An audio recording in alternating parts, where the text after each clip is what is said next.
Hey guys, how are y'all doing? Welcome back to Zen75. It's been a while. It's been about a week. I've been working on videos, trying to get a whole lot of footage. Just now got some editing equipment up and running.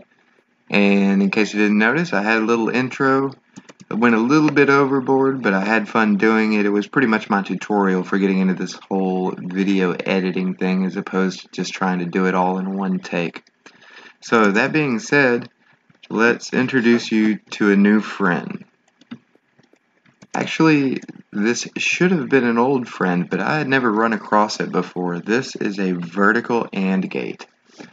Now, I'm sure smaller designs have come out, but I really like this one because it's one slice. So you can, as long as you got a gap in between them, you can make bundles of wires, bundles of AND gates. And I'll show you what it does in case you're not familiar with AND gates. Basically, it needs 4 of the correct inputs to get a positive output. So with this particular one, the way that it's set up is I need all 4 levers pulled to get that light to light up, to get my output. Now, any one of those isn't right, it's not going to work. It basically works by just keeping that redstone line powered. Now I know it's big and clunky, but visual wise, just to kind of express the idea to everyone, this was the best that I could find right now. This was put out by King Corey 100 a few years ago, and I had never run across the video, but I've just fallen in love with it since I've seen it. If you want to, one of the really cool thing that you can do with this is that if you want to change this, all you got to do is invert one of the signals, like I've done over here. This one over here, the bottom signal is inverted, so now that one needs no signal, and the top 3 do need a signal for it to go off. So turn the top 3 on and the light comes on. If I turn the top 4 on, the light does not come on. Now where this really comes in handy is if I want to combine all of this, and now we've got the basis for a control unit. Now most people use these AND gates in the early stages. They somewhat use them in sorters, but the main use that you'll see is combination locks. A lot of people like to play with bunkers, combination locks, stuff like that. But the way I've got it set up now, all 4 are on. No, wait. Yeah, I'll turn all 4 on, and this one will light up. This one will not, and then I flip the bottom one, and now I've just switched the power between 2 different systems. And because this is working off of only 4 inputs, I can control 16 systems with this if I just spread out the signal and change what I invert. One system for every possible combinations of the 4 inputs. Now this is, we're starting to get into the territory of it being extremely useful here if you want to do something complicated, like all of our dream, run a base, an entire base, and all the components from one room. Now this is a very basic idea of that. Basically with 4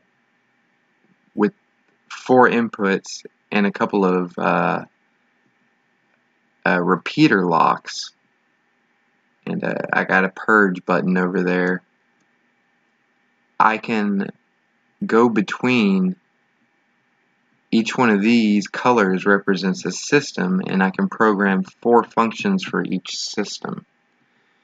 So you can imagine how far this would go out if I upped it in complexity to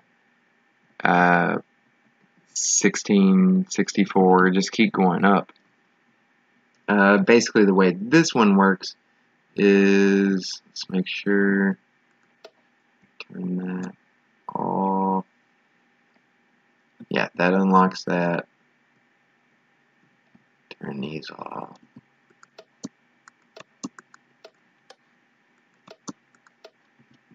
Purge the system. Okay, so this one over here, this red line, I gain access to it. The very beginning of it is going to be a key card system. So with all 4 of the levers up, I have access to it. It unlocks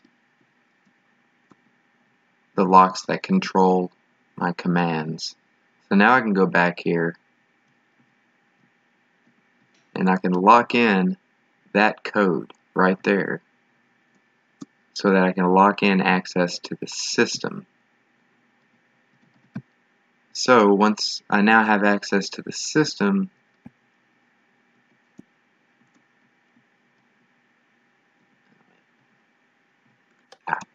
now that I have access to the system, I can do anything I want with these, and it's not going to affect anything. I still have access to the system though, because it's locked. Now, let's set them all back to 0. Now, on that far red system, I'm going to unlock this. The diamond blocks are control wires. They're going to control the individual lights on each system. Now, since the other systems are locked, I'm still locked in on the first red system. I can punch in any code I want. So we'll do the middle 2. Then unlock it.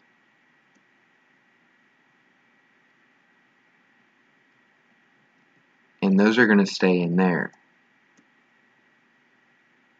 Now, I can, with this system, having a system of locks, I can go through and move from system to system.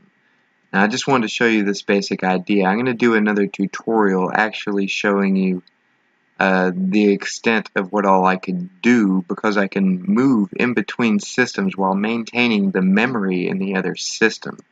That's what I've found is so useful with this repeater locks.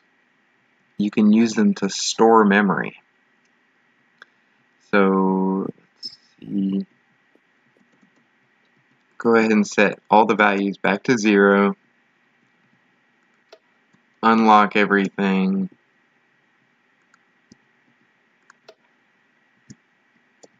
And then we picked up some interference because I didn't follow my order of operations. So that signal bled over. But if I'd followed my order of operations, that wouldn't have happened. But that's why I got this little purge button here. So it blasts the system across it.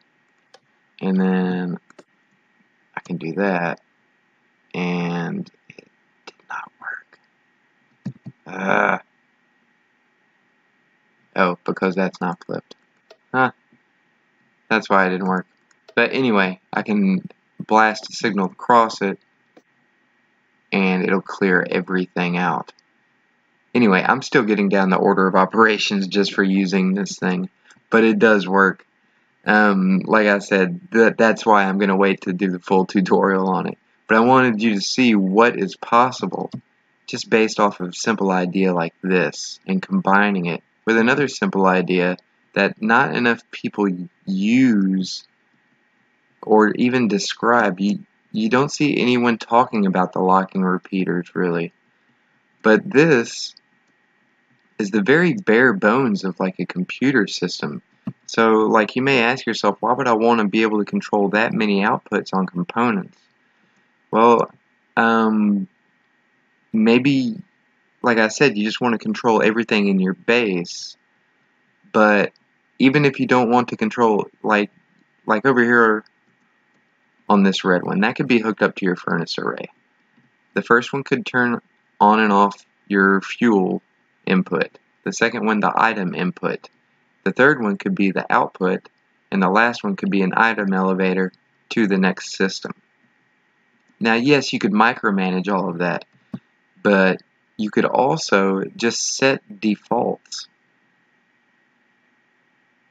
for all of your systems, because most of the time you're not, once you've built a really great sorter, you probably don't want it running at full speed all the time, because it's going to generate so much lag. Like if you're AFKing, you don't care, but if you're building right next door, that could cause problems.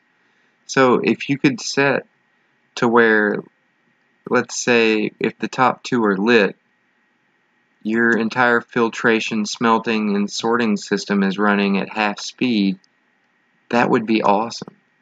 So that's just what I'm working towards here.